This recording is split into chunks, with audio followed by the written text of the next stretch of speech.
Says weeknights around 6 o'clock, although we're starting this thing at 7 Central. It's also available wherever you get your podcasts, Apple, Spotify, SoundCloud. And if you have any thoughts that you want to share with the show, you can get them at me, gallantsays@gmail.com, tweeting me at Gallant Says on Twitter or on Instagram and TikTok. It's Wednesday, May 3rd. I'm going to tell you why an NFL head coach should be canceled for a... I winked when I said it. Maybe I'm being sarcastic. Another brief conversation inspired by an unemployed cable news host.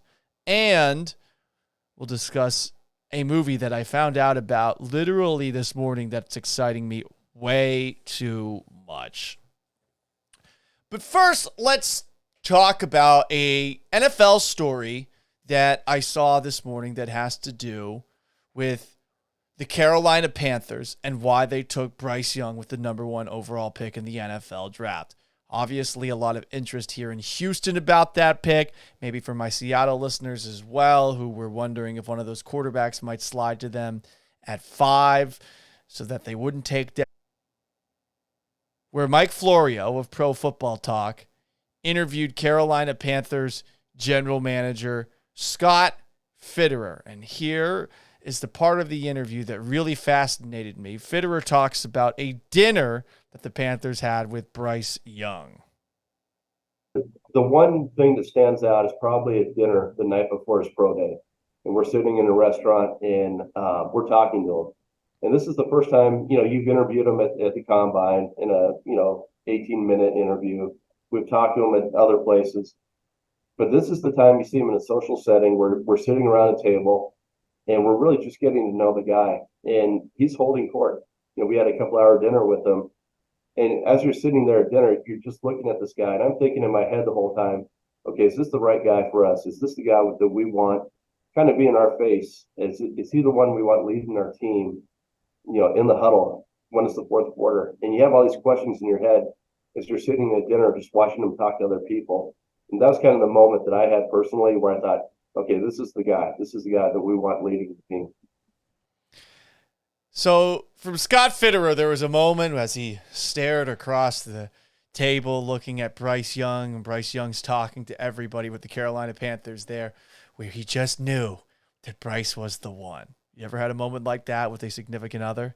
You're at a table, you're listening to them talk, and you're maybe no longer listening to what they're even saying. You're just watching their mouth something, and you're maybe thinking either impure thoughts or about how this is the love of my life. That is essentially what Scott Fitterer said right there. And I gotta say, it makes me laugh because it reminds me of another moment in recent NFL history where it seems like a general manager got way too excited about something that, if we're being honest, is totally fucking stupid to be excited about. You might remember that Ryan Pace used to be the general manager of the Chicago Bears. And in a press conference that he did after the Bears traded a lot to move up to the number 2 overall pick and draft Mitchell Trubisky, towards the tail end of that press conference, he was asked about something that stood out with Trubisky. Here is the former, keyword former, that's what happens when you draft Mitchell Trubisky, general manager of the Chicago Bears. We're on video on the team website talking about his beat up car. So we go to dinner and we're walking out to the parking lot, all of us, and he's walking towards his car and he starts laughing, and like there's some hubcaps that are missing and the thing's just kind of falling apart. And we joked at that moment, like, hey, you need to bring this car to Chicago. Don't change. And he's like, I don't know if it's going to make it to Chicago. And I said, I don't care if you have to change the engine, but you got to keep the shell. Bring the. Yeah. So hopefully he brings it. So. Well, guess what, guys? He did bring it. You could argue that his overall play for the Chicago Bears and then with the Pittsburgh Steelers was very, I don't know, similar to a beat-up piece of shit Toyota Camry. But, hey, that would just be your eyeballs talking. We're not talking about Mitchell Trubisky, the human. We're talking about Mitchell Trubisky, the quarterback that, through no fault of his own, ended up being the second overall pick in an NFL draft that also featured Patrick Mahomes and Deshaun Watson. I feel bad for Trubisky. He doesn't seem like he's some dick like Ryan Leaf was when he played in the league. Like, Ryan Leaf failing is something that I think a lot of people maybe look at and you're like, yeah, I mean, I don't mind that he failed. Credit to him. I know he was on our station earlier this morning. He seems to have learned from his experience, but he also seems like he was a massive asshole back in the day. Whatever. Sometimes it takes, I don't know, drug addiction and a prison sentence to humble you just a little bit. Anyway, Mitchell Trubisky did indeed bring this car to Chicago. Here's a picture of it that the Bears Twitter account put out. You got to drive your former grandma's car to Hallis Hall. And he kept it even after the draft. Listen, there's nothing wrong with the mid-90s Toyota Camry. I had a mid-90s Toyota Camry myself. I also, at one point, after my sister was visiting in town one weekend and she totaled the car, I also used to have a 1991 Honda with one of those automatic seatbelt things. And every single time I tried to start the car, if it was exposed to direct sunlight, it wouldn't start because a bubble would pop up, I guess, in the line that feeds the gas to the ignition or something like that. It was annoying. I would have to physically go behind the car and shake it and then try to start it. And I would usually end up sweating in the hot Florida sun a shit ton out of that. Anyway, there was a big deal made out of Mitchell Trubisky's car by Bear staff. And that's not the only reason they drafted him, but they thought, hey, this guy's humble. This guy gets it. And naturally, like you will probably be seeing over the next couple of months if you're here in Houston when it comes to CJ Stroud, or if you're elsewhere when it comes to any of the other quarterbacks, you're going to see a lot of blogs about things that these guys did in college that speak about their character and it hopeful thinking, wishful thinking that this character is going to lend itself to them being an actually good football player. Here is a blog. It is written by the unfortunate, sorry for you, bro, Ryan Van Bibber, May 11th of 2017 for SB Nation. And I need to read a passage. A car serves one function, getting you from point A to point B. In selecting an automobile, it is my personal feeling that the two most important factors are reliability and fuel efficiency. Yes, if you're a poor. If you're a poor. I'm a poor. My car's got scratches. It's beat up. All the hubcaps look terrible. But let's be honest. That's something you think about if you don't have money. If you have money, buy something nice. There are many other vehicles that Trubisky could have shown up in, like the Camry, Honda vehicles to own. And this is where the write-up about Trubisky's car really gets me going. Since he's young and childless, he doesn't need to worry much about space. It's refreshing to see a young man taking advantage of that fact. Not only is he saving money on gas, he continues, this writer, since it's his grandma's car, he's not making a car payment.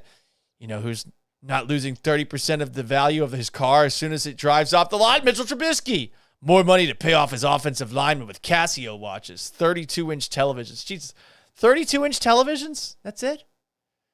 Xbox 360s and other consumer ephemera to entice them into keeping him upright. Maybe that's sarcastic because none of those things are good, right?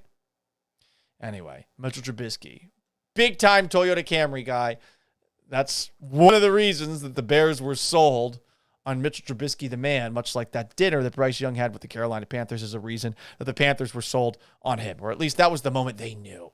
I don't know. The moment I knew was when I went to that game against Texas that Alabama played and saw Bryce Young doing all sorts of superhuman stuff while running for his life against a really good Texas defensive line that day. But that's just me. This doesn't mean Bryce Young is going to fail like Mitchell Trubisky. I just think it's funny that they liked how Young comported himself at dinner. This has happened before with other NFL teams. And there is zero tie between that and what a guy does on the field. Also, I don't want to know why the Texans fell in love with CJ Stroud. I really don't. We're only going to be disappointed. You know what else is disappointing? Pittsburgh Steelers head coach Mike Tomlin, who may need to be canceled. How dare Mike Tomlin used the word goon to describe a human being. Many would argue that's coded language. A write-up about a conference call that Wisconsin defensive tackle Keanu Benton, now a Pittsburgh Steeler, went viral the last couple of days. Benton said this of his play. Talking to Coach Tomlin, the main thing I had taken away is that he wants goons out there. And he wants somebody to come out there who's not afraid to get their nose dirty. And I feel like I am the best option for that guy, he said in that post-draft pick conference call. Said Tomlin when he heard that Benton had said this. That's an accurate description. But I'll give him some media training so he can keep some of our private conversation private. What's there to keep private, Mike? That you love to use demeaning words towards men to describe what you want out of a football player? This isn't the first time that you've dropped the G-bomb. Here he is on a podcast with Ben Roethlisberger doing the exact same thing. They call it A7s. A7s. A7s, man. It's based out of like Eastern Pennsylvania, Maryland, Jersey. And it is tackle football, no pads. It is awesome. It is online. A7s. No pads. No pads. No helmet. These guys are goons. Whoa! Excuse you, sir. Those are working class men with 9-to-5 jobs who were just going out and playing football against one another. How dare you, Mike? How dare you? They are more than what you call goons. They have families. They have lives, hobbies, interests, and people who love them. And you're going to drop a G-bomb on them? Outrageous. Now, Tomlin actually clarified this today, which is why I became aware of his love of the word goon. In an appearance with Willie Colon on Sirius XM Mad Dog Radio, which is one of those radio companies that doesn't actually post clips that they do of interviews and doesn't give you the access to actually get the audio from it. So this is what he told Willie Colon, what he looks for with a goon. A better person to define goon is sitting there with you. Willie Colon shaped my perspective on what appropriate gooning is.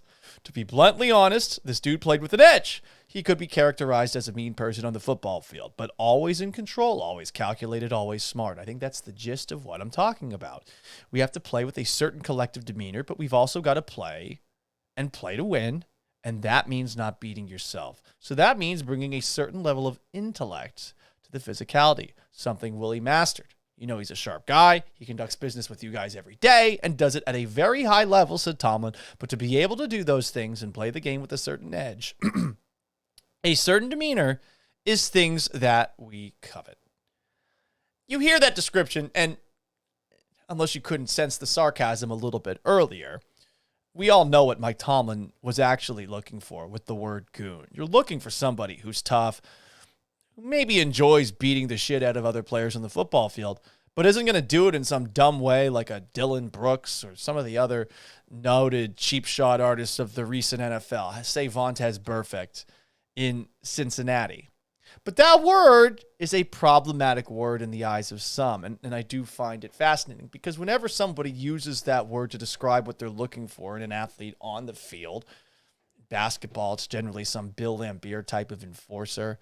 In hockey, it's somebody who's probably on the fourth line. He's going to drop gloves at the soonest chance that he gets.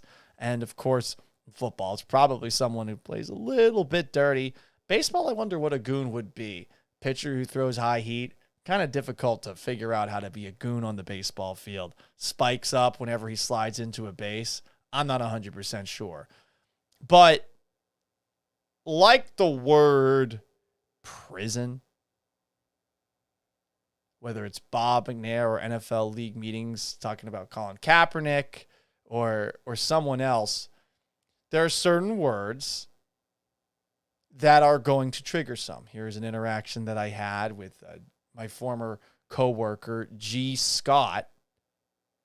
I was rewatching the NFL game between the Seahawks and Packers that ended with the Fail Mary. I said, based on prison rules, that's a catch. G. Scott responds to me in his typical passive-aggressive fashion with the quotation marks of the word prison.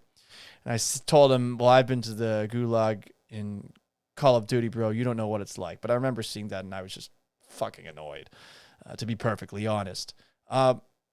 Because everyone has a general idea of what the word prison rules means. It basically means none. There's a lot of sayings out there that we hear in 2023, and you understand the meaning, even if it's not specifically in very, very, very obvious terms describing exactly what somebody is trying to describe.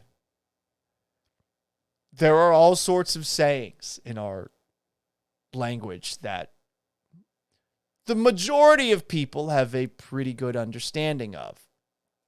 Inmates running the prison with Bob McNair, that was a statement that I'd never heard of, but I have heard of inmates running the asylum.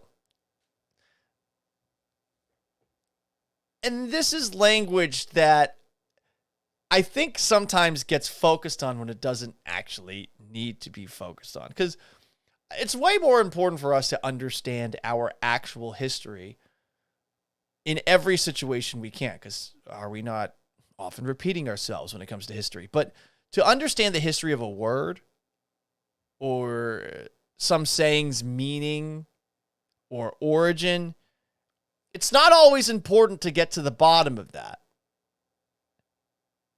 It only is if someone truly doesn't quite get the gist of what you're trying to say. And I think that with a statement like that, whether it's goon or prison, I think more often than not today, people, when they see that in writing, will choose to get mad at this statement or make passive-aggressive, what do you mean comments like that tweet from G I pointed out, when they actually understand exactly what you're saying. And instead of saying like, hey, maybe you shouldn't use this, they're going to do it like that so that they can feel morally superior. Had someone explained that to me, I would have listened, you know? But it's one of those things where people are not often looking at the statement and trying to read it as what the statement is. They're trying to find a way to be offended with the way that the English language is. And this is not me bitching and moaning about cancel culture or something like that.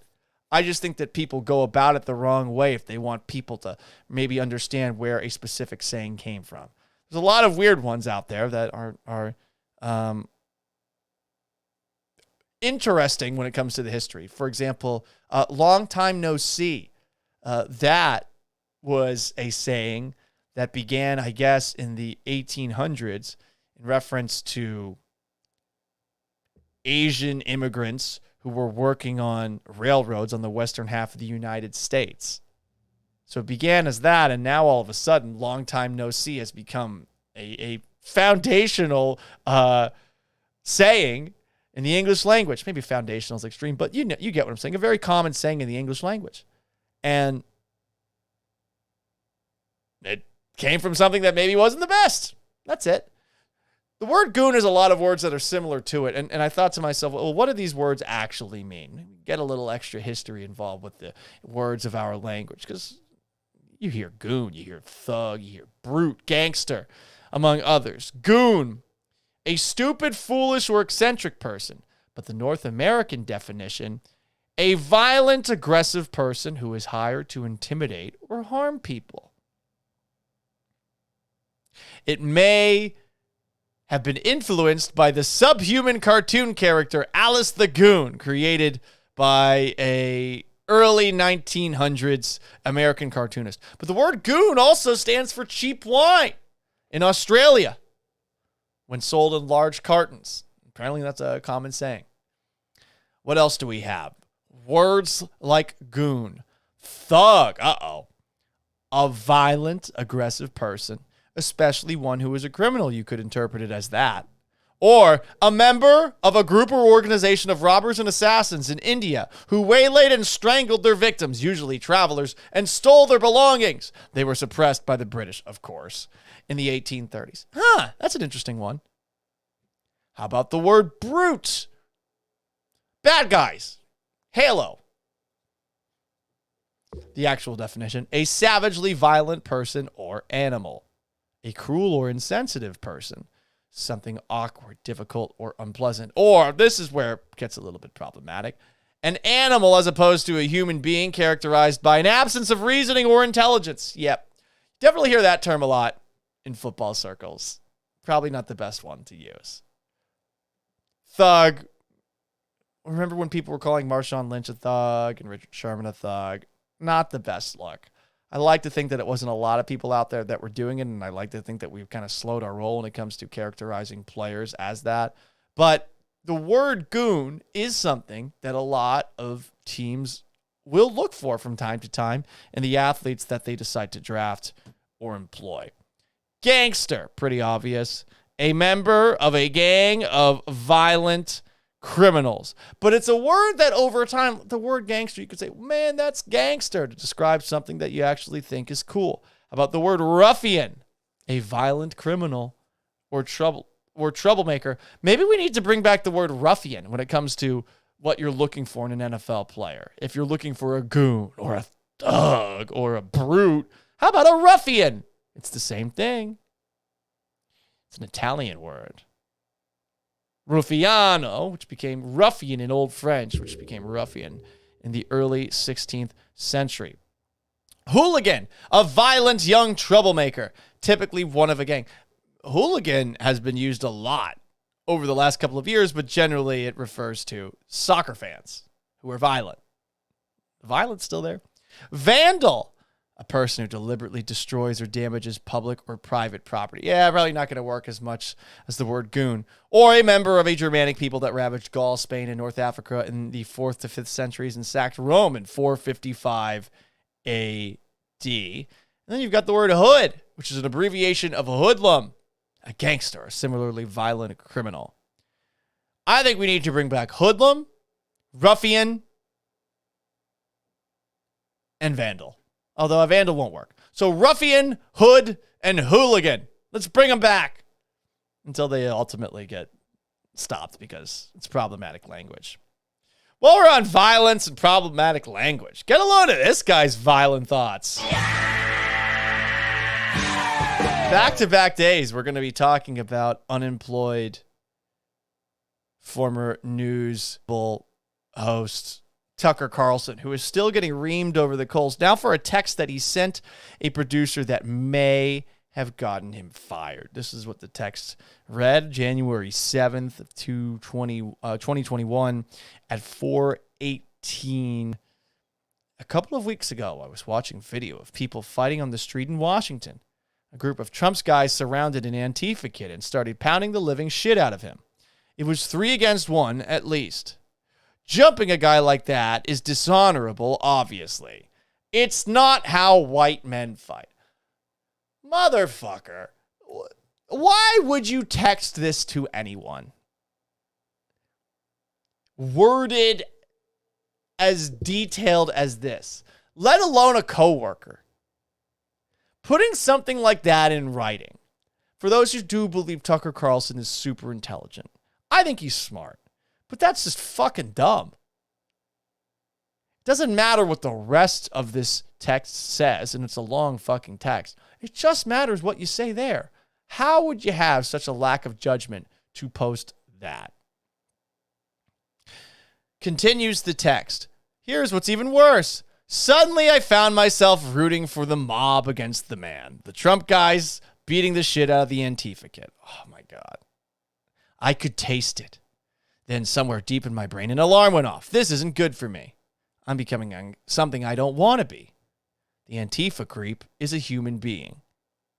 Much as I despise what he says and does, much as I'm sure I'd hate him personally if I knew him, I shouldn't gloat over his suffering. I should be bothered by it.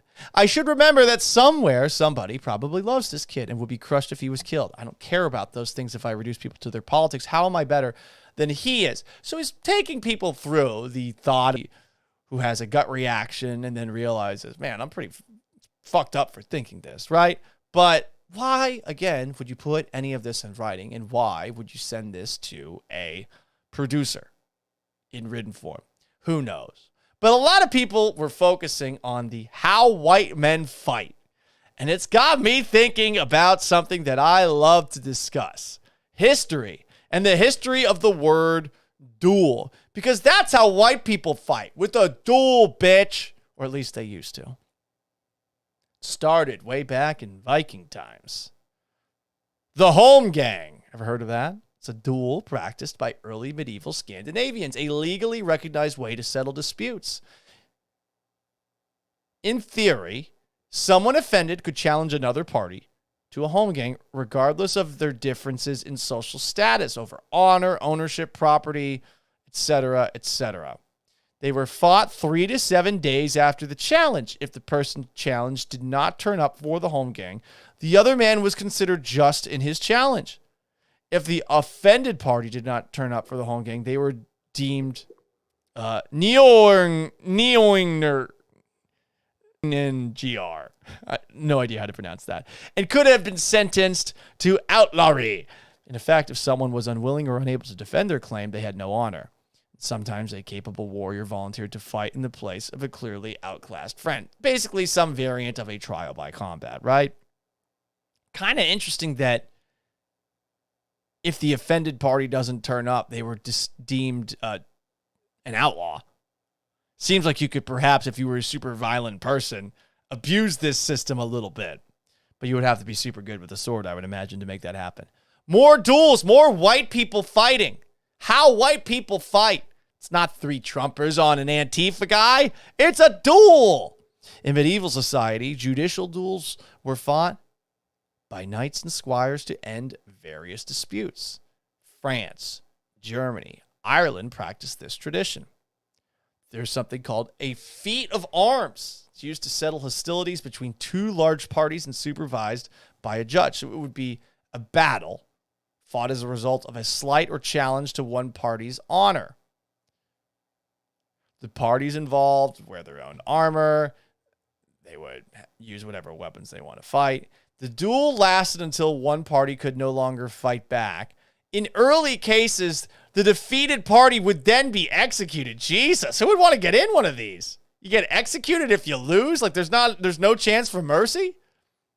Then there's something called the passage of arms. You might have heard of this if you've watched the movie Monty Python and the Holy Grail. None shall pass. What? None shall pass. None shall pass. What? None shall pass. None shall pass. And yeah, you get the premise of it. None All right, let's shall... stop looping. It's a random Facebook video that I'm playing this from. So that's essentially what the Black Knight was doing. The passage of arms.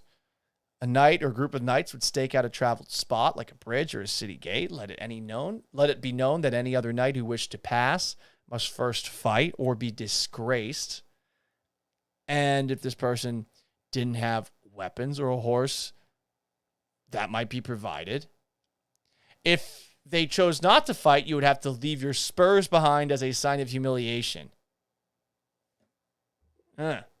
Something else. More duel history. In 1770, a number of important changes in England took place. English duelists started using the pistol. In 1808, 2 Frenchmen are said to have fought in balloons over Paris, each attempting to shoot and puncture the other's balloon. One duelist is said to have been shot down and killed with his second. Wow, that sounds pretty fucking terrifying, but kind of cool. Must be a fucking rush to be flying high over Paris in a hot air balloon. September 22nd of 1842, future President Abraham Lincoln met to duel with state auditor James Shields, but friends intervened. So Lincoln could have been in a duel before he ever became president, long before he became president. Imagine what world we'd be in without him having done that. 1843, two Frenchmen are said to have fought a duel by throwing billiard balls at each other. In the 1860s, Otto von Bismarck of the Germans was reported to have challenged a man to a duel. The man, who was entitled to choose the weapons, chose 2 pork sausages, one infected with the roundworm Trichinella. The 2 would choose and eat a sausage. So basically just really leaving it up to God. Bismarck declined. Maybe that wasn't real. Right to Wikipedia. In the late 19th and 20th centuries, pistol dueling became popular as a sport in France. Duelists were armed with conventional pistols, but the cartridges had wax bullets and were without any powder charge, only by the explosion of the cartridge's primer. Participants wore heavy protective clothing and a metal helmet with a glass eye screen. The pistols were fitted with a shield that protected the firing hand.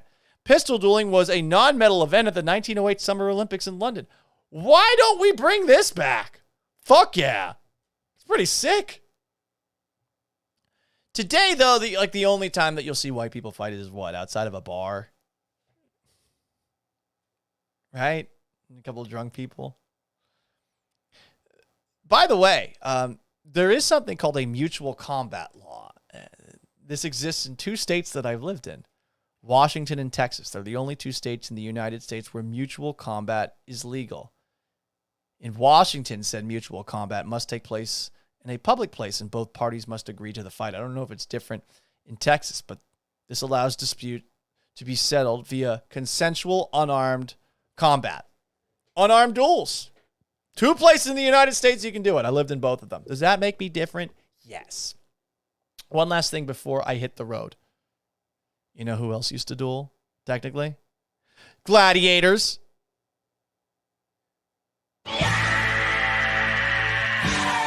That was a delayed Horatio Kane transition. Tell me this isn't going to be the greatest movie ever. Pedro Pascal is in final negotiations to join the untitled Gladiator sequel, joining Paul Mescal, who will star as Lucius, the young boy from the first movie. No idea who that is. Along with Barry Keoghan. Wow. I don't know who that is either. But I do know that he played... Actually, check that. He was in Banshees of Inisherin. He was also the Joker in the most recent Batman movie, The Batman. Also in the movie, Joseph Quinn, Connie Nielsen. And here's where it really gets fucking lit with Ridley Scott directing this movie. Denzel Washington. Denzel Washington's going to be in the sequel to Gladiator. Pedro Pascal might be in it as well. Barry Keoghan. Who else is going to be in it? I don't know. But Gladiator is one of my 2 favorite movies. Gladiator and Braveheart. It's not going to be quite the same without Russell Crowe and without Joaquin Phoenix, who was so fucking creepy. But that movie was nominated for 12 Oscars, won Best Picture. Russell Crowe won Best Actor. That movie was awesome. It still is awesome. I might need to watch it this weekend. And they're making a sequel to it.